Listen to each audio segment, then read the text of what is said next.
Okay, so today I want to talk about cancel culture.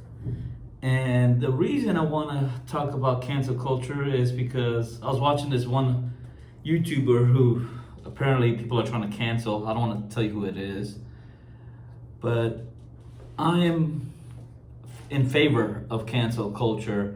And I know this might surprise you, but um, I've always been a free market type of person, and I like the idea of if I don't like a product or a person, a company, whatnot, as a consumer, I should have the ability to boycott or not support whatever I want.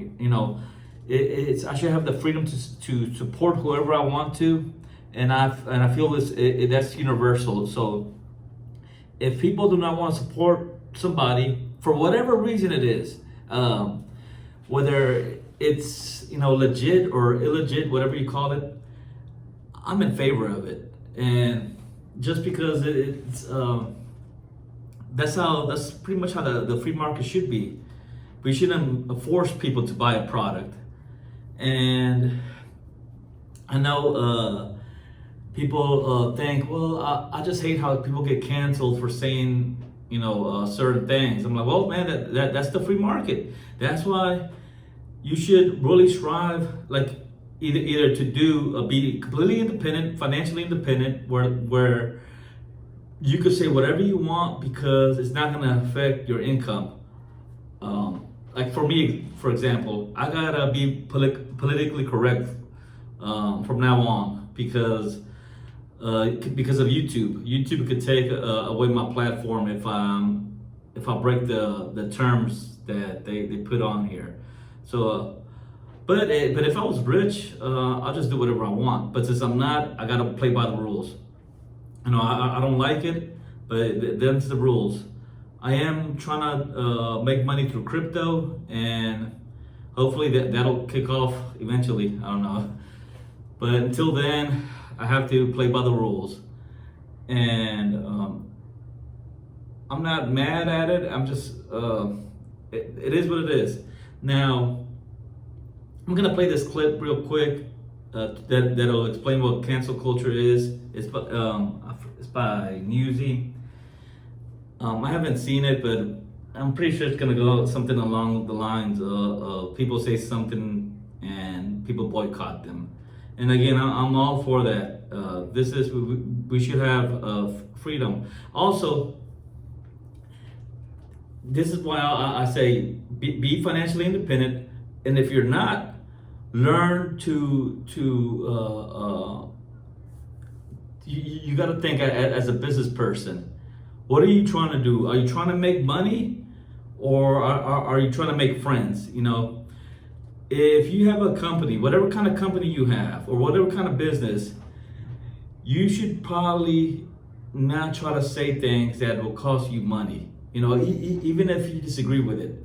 This is why, like, I don't know, like, people are married to their business, and they're like the brand ambassador. And you got to be careful when you do that. Like we seen with Papa John's, like the guy that used to be I guess he was the CEO. He said some things, and boom, there was a huge boycott. And that stuff like that always happens. Or we saw that with Ellen DeGeneres, being mean to her employees. If you represent your company, now you always gotta make sure that you're politically correct. Sometimes, somewhere in the lines, like The Rock, which is a person that I do not like, but I understand why he's always just like works to not piss people off, because he's not trying to lose money. He's doing what you're supposed to do as a business person. Remain neutral. Otherwise, you'll piss off a whole lot of people. We've seen this with Taylor Swift recently. She said that she favored Kamala Harris. As a business person, I would have said, "Hey, man, don't let anybody know one way or the other who you support, because it could cost you some money if you really need the money." With her, I think she's to the point where she has enough money that she doesn't give a damn. So But if you need the money, that's why I tell people don't get Facebook, don't get social media, and be vocal about your opinions because it can come back to hurt you. You know. So let me play this clip.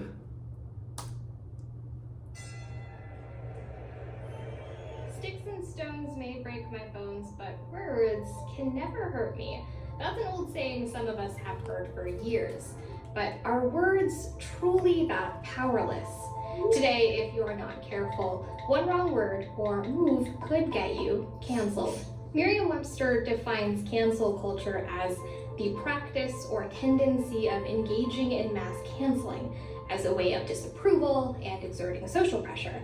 In other words, booted from success. Its origins may date back to this song from 1981 called Your Love is Canceled.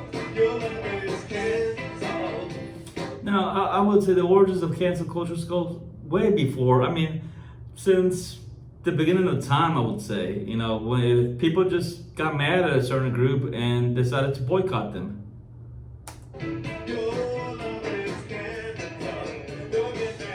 But the cancel culture that we know today gained much of its traction online. Here's how it happens. A celebrity or public figure says or does something offensive. People, usually online, call it out. Then comes public backlash. It's a modern version of public shaming. Comments and posts on social media, even calls and emails to companies to cut ties, the attempted canceling has begun. A 2020 Pew study found the country is divided on the concept, down to its very meaning. 44% of Americans think they know what it means to be canceled, while another 56% hasn't heard much of the term.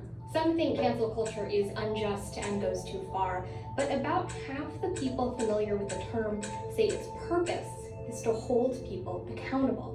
What that looks like varies.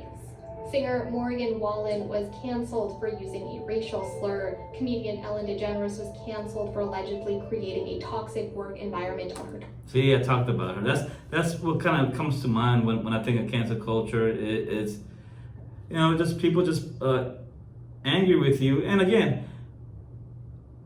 you should have the right to, you know, protest with your dollars, whoever you feel like it, for whatever reason, even if they didn't say something negative. Let's say I boycotted Ellen just because I don't like her haircut. You know, I should have the right to say, hey, no, I'm not into people with short hair. You know, I'm team long hair. That's my choice. You know, it's and it could be a stupid decision, but it's my decision. Talk show, author J.K. Rowling was canceled over comments on transgender people, especially transgender women. And pop star Sia was canceled for a casting decision about who would portray a young girl with autism in her movie called Music.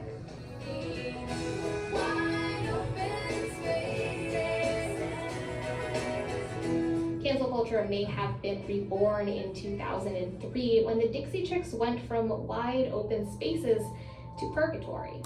I remember this. I was in middle school and they were protesting the war, which is now what a lot of Americans are like on the same side as the Dixie Chicks. But back then it was like, you cannot protest the war and you can't be against George Bush, that's the president. You can't ever be against the president, blah, blah, blah. All the hypocrisy nowadays that now those same people are doing the same things that they canceled them for. But again, you could get canceled for whatever. And if you're in the business of having of popularity, in the popularity business, which is as a singer, entertainer, or whatever, you should probably keep your mouth shut on anything. You know, you could have your opinion, but separate that from your work, because are you trying to get rich or not? You know, that's the way I see it. They were taken off of country radio for criticizing President Bush and the war in Iraq. Even after they re-emerged recently, under public pressure, they changed their names to simply the Chicks. And during one of the most groundbreaking years for the Me Too movement, cancel culture got louder. In 2017, Me Too began calling out high-profile celebrities like Louis C.K., Matt Lauer, and Harvey Weinstein. Yeah, see, I'm a fan of Louis C.K. and he did get canceled for something that I wouldn't.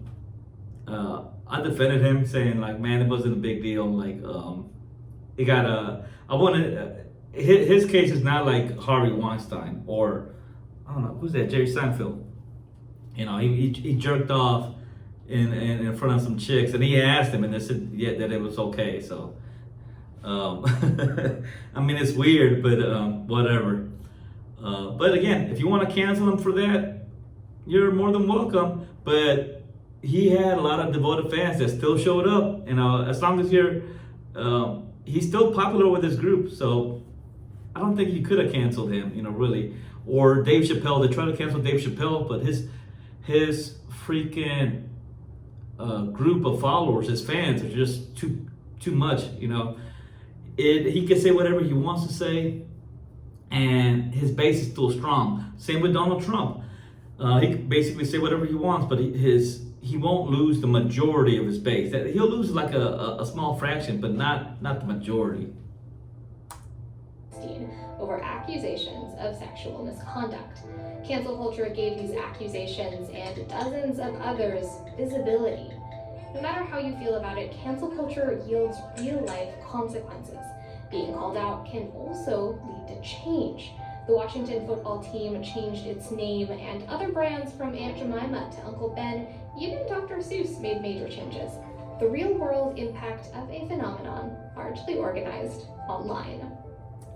Yeah, like I said, if you're in the business of making money, you should probably separate your personal beliefs from your business beliefs. And like I said, I'm all about boycotting. If you want to boycott, now does it work? In my opinion, sometimes I don't think it works. I think there's more effective measures to get companies to change. Although mass protests for businesses kind of does work, and I'm trying to think of a good example of this where people just protested and the company changed their policy. I can't think of it off the top of my head, but like I said, it happens. And if you're against cancel culture, I don't know how would you even enforce something like that? Being against protesting or being against boycotting, whatever, that's almost like, I don't want to say that's like communism or some sort of dictatorship, like saying, no, you cannot cancel me. That's what I love about the free market. That's where the conservative, the fiscally conservative or the business conservative side of me is like, hey, it's the free market. Let the market decide what's popular, what's not. All right, well, let me know your thoughts on cancel culture. Are you for or against it? And what's something that you're protesting or canceling? Like me right now, I said I won't buy a Tesla. I just made a video on that, and that's because I hate the idea of a car company that can disable my car. I don't like the idea of anyone being able to disable my vehicle except for me. It's a weird thing, but it's my personal choice.